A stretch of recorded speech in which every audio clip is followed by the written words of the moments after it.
Hello, and thank you very much for joining me today. So I have a slightly different kind of haul for you because I have got a bougie pair of Chanel trainers. Now, I don't own any kind of like designer trainers in my collection. I usually just wear like Marks and Spencer's comfortable ones, but I thought, you know what, let me order a pair, see what the quality is like. And also I have been binge watching a few guys on YouTube that do rep versus retail, Nike like low dunk, Air Force ones, I don't know, all of like these men's trainers. They do all these reviews and I find them fascinating.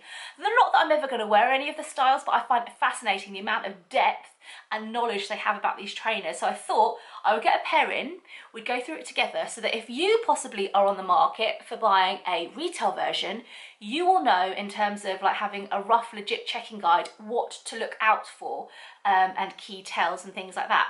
So I have got a Chanel black dust bag here. It's cotton, it's really good quality. I believe though with the Chanel trainers you do get a dust bag for each shoe, so you should have 2 dust bags, but with this one I've just got one. So I am just going to pop the trainers out. Let me show you the trainers.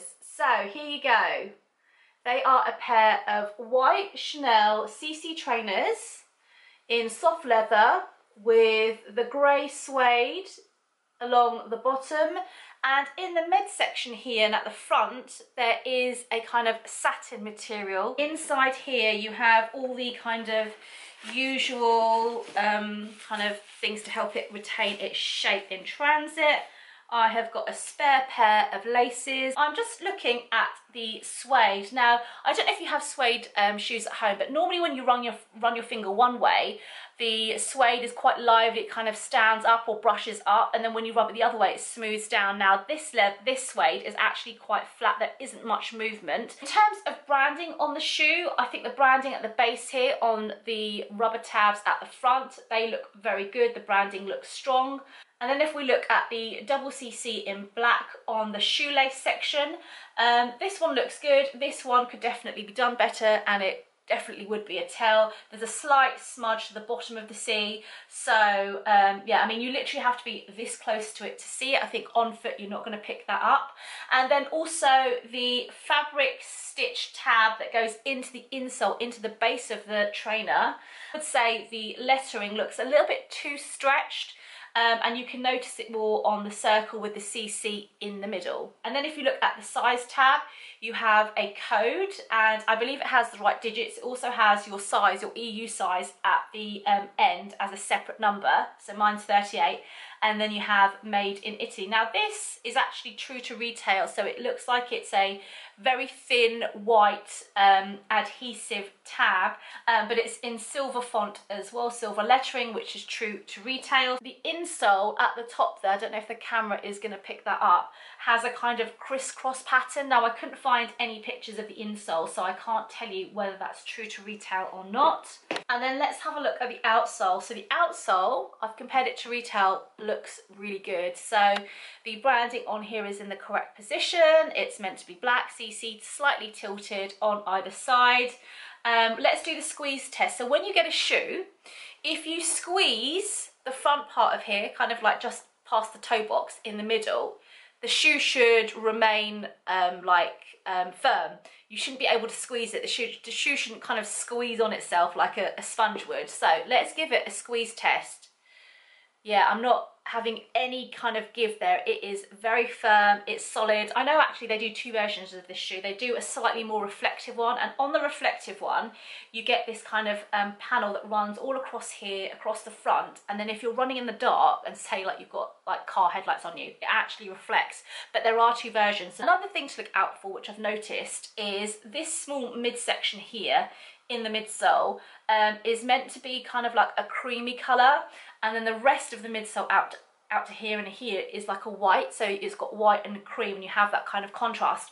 On these pairs there isn't really that kind of colour differentiation. Another thing to look out for is logos on the shoe. So with this trainer I've noticed, and it's only because I've been staring at the picture for about a couple of minutes, that I've noticed that the CC on here is actually too high. It should be a little bit lower. We're talking maybe a centimetre lower, but yeah, the CC here should hit lower down, and on here it should actually match up with the stitching on this side. I'm just looking at the stitching and I do think it could be neater. I can see a few like where they've cut the thread, and I can just see like the ends of it. I think taking everything into account, this is probably like a mid-range pair of trainers. There are different kind of tiers when it comes to quality, and that's reflected in the price. Now let me put these on. I've got black socks on, so this is definitely not a vibe. I want to let you know if they're actually comfy. Okay, so I've just walked around the house and these do feel a little bit big. I've ordered it in a 38, which is my size 5, and my toe finishes just there.